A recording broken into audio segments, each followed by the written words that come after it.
My name is Camille Winters. I'm 29 years old.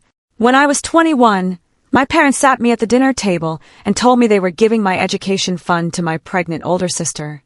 $94,000 money.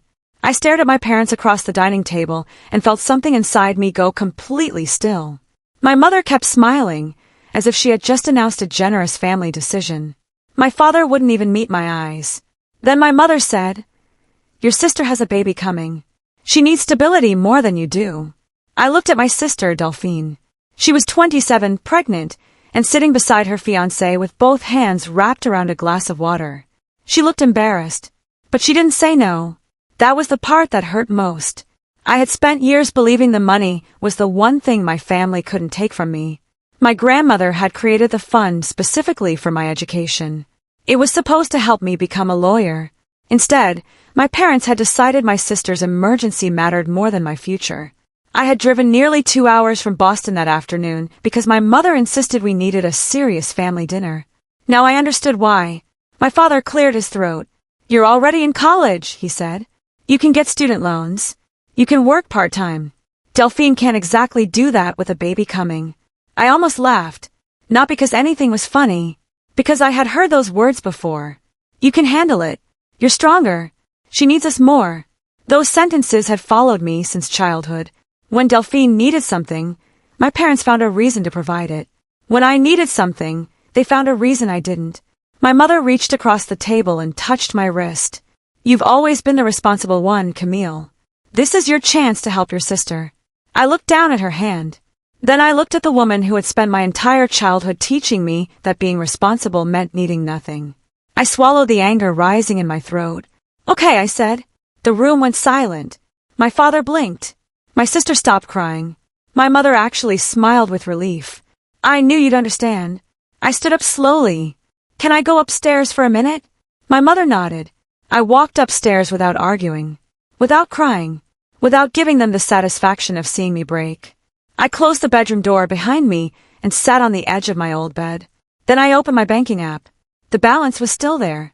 $94,612.40. I stared at those numbers for several seconds. Then my phone buzzed. Security alert. New login attempt detected. My heart stopped. The attempted login was coming from my parents' home network. Someone downstairs was already trying to get into the account. And they had no idea what I had done 5 weeks earlier. Because while my family had been planning how to take my future, I had already been preparing to protect it. The second security alert came less than a minute later. Failed login attempt. I stared at the screen. Then I heard my father's voice downstairs. "Why isn't this working?" My mother's voice followed. "Harold, maybe you should leave it alone." "Leave it alone," he snapped. "That money belongs to this family." I sat perfectly still. For years, I had wondered whether my parents actually believed the money was theirs. Now I had my answer. My phone buzzed again. Final attempt remaining. I looked at the clock. 8:57 p.m. I had less than a minute before the account automatically locked. Downstairs, my father's chair scraped across the floor. "What's her password?" "I don't know," my mother whispered. "You're her mother. And you're her father." Their voices grew louder. I almost smiled. Not because I enjoyed hearing them panic. Because for the first time, their emergency wasn't mine. I opened the security settings and checked the login location. My father's computer. Exactly as I suspected. 5 weeks earlier, I had changed everything. The password, the recovery email, the phone number, 2-factor authentication. Every security notification came directly to my phone. I had also spoken to the bank and confirmed that I was now the sole person authorized to control the account. My grandmother had planned for this. She had understood something I hadn't understood at 8, 12, or 16. Money doesn't protect you from people who believe they're entitled to it. Documentation does. I heard my father swear downstairs. Then came the sound of something hitting the desk. Locked! My mother went silent. I stood up. There was no reason to hide anymore. I walked downstairs slowly. My father was standing behind his computer, his face red with anger. My mother stood beside him. Delphine was near the kitchen doorway, looking like she wanted to disappear. My father pointed at me. "What did you do?" I kept my voice calm. "I secured my account. You changed the password without telling us." I turned 21 5 weeks ago. He stared at me. So the account became mine. My mother stepped forward. Camille, sweetheart, that's not what we meant at dinner. Really? No. She hesitated. We just assumed you would help your sister. I nodded. You assumed. My father slammed his palm against the desk. Don't play games with us. Your grandmother left that money for your education, yes. But family comes first. I looked directly at him. Then why didn't you ask me? He opened his mouth. Nothing came out, because we both knew the answer. They hadn't planned to ask. They had planned to take. I walked into the hallway and returned with the navy folder I had left in my old room. I placed it on the dining table. My father looked at it suspiciously. What is that? Everything you should have read before deciding my money belonged to someone else. I opened the folder. Inside was my grandmother's original letter. Her signature was at the bottom. The education fund was intended for me. Not my parents. Not Delphine. Me. My father read it twice. My mother picked it up with trembling hands. You actually prepared all this? I prepared because I knew this conversation was coming. My sister finally spoke. Camille. I turned toward her. She wiped her eyes. I didn't know they were going to take all of it. I believed her. At least partly. But I wasn't ready to comfort her. Not yet. You knew they wanted the money. She looked down. I knew they were worried. That isn't what I asked. Silence. Her shoulders dropped. Yes. That one word hurt more than my father's shouting. Because my sister knew. She knew where the money came from. She knew what it meant to me. And she still sat at that table waiting for me to surrender it. I closed the folder. I'm not angry that you're having a baby. My voice softened. I'm angry that everyone decided my sacrifice was automatic. My mother started crying. We're a family. I looked at her. Then family should be able to hear the word no. Nobody answered. I picked up the folder. Then I walked back upstairs. But that night wasn't the end. It was the beginning. Because once I was safely back in Boston, I did something I had never done before. I requested the complete transaction history of the account. Not the last year. Not the last 5 years. Everything. Every withdrawal. Every transfer. Every payment. I wanted to know exactly how much of my future my family had already spent. 3 days later, the bank sent me the records. There were 53 pages. I spread them across the floor of my apartment. At first, I thought I was looking for 1 or 2 suspicious transactions. I was wrong.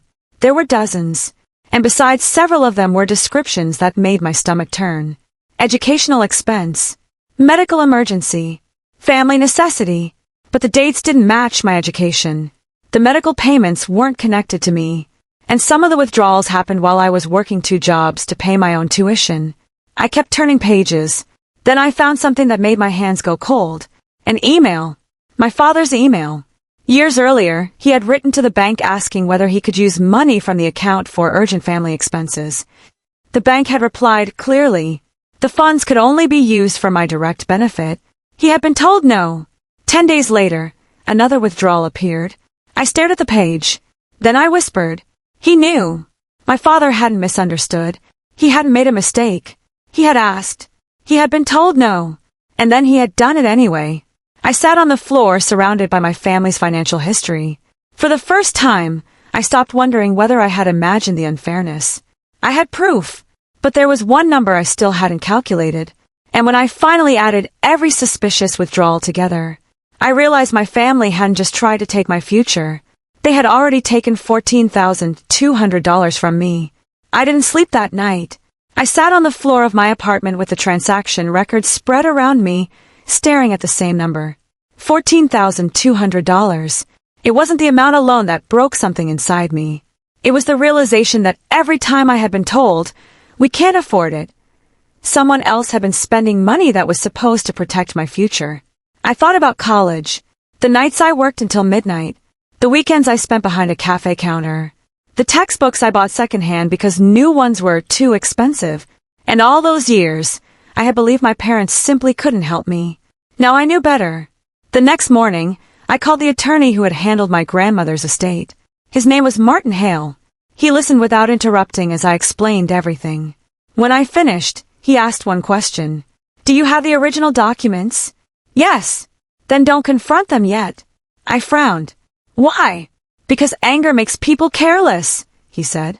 Evidence makes them nervous. That sentence stayed with me, so I stopped reacting. And I started documenting. I saved every statement, every email, every message from my parents about the money, every conversation where they described the account as family money. I created a separate digital archive and stored copies somewhere they couldn't access. Then I went back to school. I had a future to build. I wasn't going to spend it staring backward, but my family wasn't finished. 2 weeks later, my mother called. Camille, your father thinks you're being dramatic. I almost laughed. Your father tried to access my account. He was worried about Delphine. He was worried about money. She sighed. Can't you just give her something? No. Even a little. No. She's carrying your niece. I know. You'll regret being selfish. That word stayed with me. Selfish. For wanting the money my grandmother left me. For protecting an account that legally belonged to me. For refusing to finance a situation I hadn't created. I finally said, Mom, I'm not punishing Delphine. I'm refusing to punish myself. She hung up. For several months, we barely spoke. I focused on school. I graduated. Then I passed the bar. And something unexpected happened. I began working in family law. My first major case involved a young woman whose relatives were trying to control money she'd inherited from her late father. The situation felt painfully familiar. She was scared. She kept apologizing. She kept saying, maybe I'm being difficult. I looked at her and said the words I once needed someone to tell me. Protecting what belongs to you isn't cruelty. We won the case. Then another one came. And another. My career grew faster than I expected. Within a few years, I had become known for handling inheritance and family financial disputes. I wasn't chasing revenge anymore. I was building something. A life where nobody could tell me that my future was less important because someone else had louder problems. Then, one afternoon, my mother called again. Her voice was different. Quieter. Can we meet? I almost said no. Instead, I agreed. We met at a small cafe halfway between our homes. My parents were already sitting at the table. My father looked older. My mother looked exhausted. There were 3 untouched cups of coffee between us. My father spoke first. We didn't realize how much this affected you. I looked at him. You didn't realize because you never asked. He looked down. My mother began crying. We thought you were strong enough. I nodded. I was. She looked confused. That doesn't mean it didn't hurt. My father leaned back. We were trying to keep the family together. No, I said quietly. You were trying to keep Delphine comfortable. He didn't answer. Then I pulled my phone from my bag. I opened the old bank email. The one where he had asked if he could use my account. The one where the bank had said no. I placed the phone on the table. My father's face changed immediately. He remembered. You kept that. I keep everything important. My mother read the message. Then she looked at my father. You knew. He didn't answer. She whispered, Harold. Still nothing. And that's when I understood. My mother had known some of it. My father had known all of it. But there was one more person who deserved to hear the truth. The cafe door opened. Delphine walked in carrying her little daughter. She stopped when she saw the documents on the table. What happened? My mother looked at her. Then at me. And for the first time, nobody had an excuse ready. I slid the bank records across the table. Ask Dad where the money went. Delphine looked at the first page, then the second. Her face slowly drained of color, because she was finally seeing what I had spent years refusing to believe. Her future hadn't been built with sacrifice. It had been built with mine. Delphine read the records in silence, page after page. Her daughter sat beside her, coloring quietly while the adults at the table finally faced what they had avoided for years. Then Delphine looked at my father. Is this true? He rubbed his forehead. It was complicated. No, she said. It isn't. Her voice cracked. You took Camille's money. My mother started crying again. My father looked at me. You're trying to destroy this family. I shook my head. No. I'm finally telling the truth about it. He leaned forward.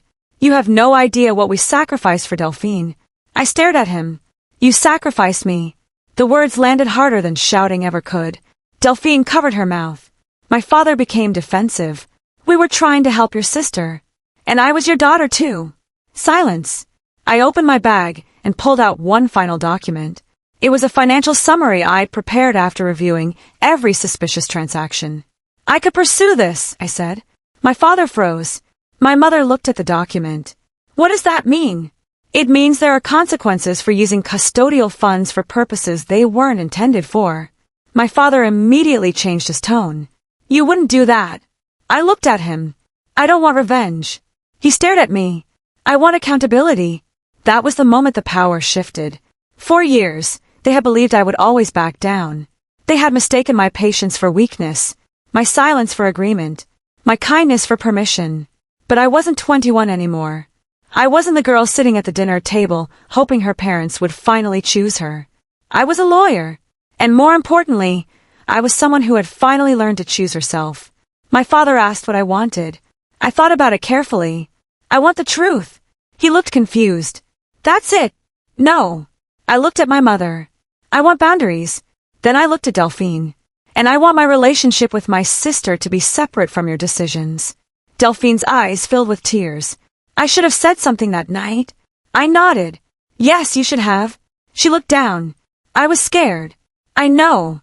I didn't think they'd actually take it." "I know." She reached across the table. I didn't pull away, but I didn't pretend everything was fixed either. Healing doesn't happen because everyone says sorry once. Sometimes it starts with simply refusing to lie anymore. My parents eventually agreed to reimburse what they could document as unauthorized withdrawals. It took months. There were difficult conversations. There were lawyers involved. There were moments when my father accused me of humiliating him. But I never screamed. I never threatened him. I simply kept the records. Eventually, the money was returned. Not because I demanded an apology. Because the documents made denial impossible. Years later, my life looked nothing like the one my parents had planned for me. I had my own law practice, my own apartment, my own savings, and a career helping people who were being pressured by the very families who claimed to love them. I still saw Delphine and my niece occasionally. Our relationship was different, more honest, less dependent on pretending everything was fine. As for my parents, I never went back to the old version of our relationship. I could forgive them without giving them unlimited access to me. I could love my mother without allowing her guilt to control me. I could care about my father without trusting him with things he had already proven he couldn't respect. My grandmother's letter still hangs above my desk. Sometimes I look at it when I'm having a difficult day. Not because it reminds me of the money. It reminds me that someone believed in my future before I was old enough to understand what that meant. My parents thought taking my education fund would teach me that family comes first. Instead, they taught me something much more important. Family should never require you to abandon yourself. And the day I finally understood that, I didn't lose my family. I found myself.